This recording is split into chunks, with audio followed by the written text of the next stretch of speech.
നമ്മുടെ ജീവിതം സന്തോഷമുള്ളതാക്കാൻ വലിയ കാര്യങ്ങളൊന്നും ചെയ്യേണ്ടതില്ല.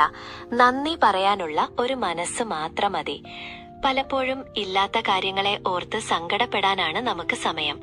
എനിക്ക് അത് കിട്ടിയില്ല, ഇത് കിട്ടിയില്ല എന്ന പരാതികൾക്കിടയിൽ നമുക്ക് ലഭിച്ച വലിയ അനുഗ്രഹങ്ങൾ നമ്മൾ കാണാതെ പോകുന്നു. ഇന്ന് രാവിലെ നമുക്ക് ഈ ലോകത്തേക്ക് കണ്ണു തുറക്കാൻ കഴിഞ്ഞു. നമ്മുടെ കൂടെ സ്നേഹിക്കാൻ ഒരു കുടുംബമുണ്ട്, കഴിക്കാൻ ഭക്ഷണമുണ്ട്. ഇതൊന്നും ലഭിക്കാത്ത എത്രയോ പേർ ഈ ലോകത്തുണ്ട് എന്ന് ചിന്തിച്ചിട്ടുണ്ടോ? നമുക്ക് ലഭിച്ച ഈ ചെറിയ കാര്യങ്ങൾക്ക് പോലും മനസ്സ് നിറഞ്ഞ് നന്ദി പറഞ്ഞു തുടങ്ങുമ്പോൾ നമ്മുടെ ഉള്ളിൽ ഒരു പ്രത്യേക സമാധാനം വരുന്നത് നിങ്ങൾക്ക് അനുഭവപ്പെടും. നമ്മളെ സഹായിക്കുന്ന ഒരാളോട് ഒരു ചെറിയ പുഞ്ചിരിയോടെ നന്ദി എന്ന് പറയുന്നത് അവരിലും നമ്മളിലും വലിയ മാറ്റമുണ്ടാക്കും. പരാതികൾ കുറച്ച് സംതൃപ്തി കണ്ടെത്താൻ ശീലിച്ചാൽ നമ്മുടെ മനസ്സ് എപ്പോഴും ശാന്തമായിരിക്കും. നന്ദിയുള്ള ഒരു ഹൃദയത്തിലേക്ക് സന്തോഷം തനിയെ കടന്നുവരും.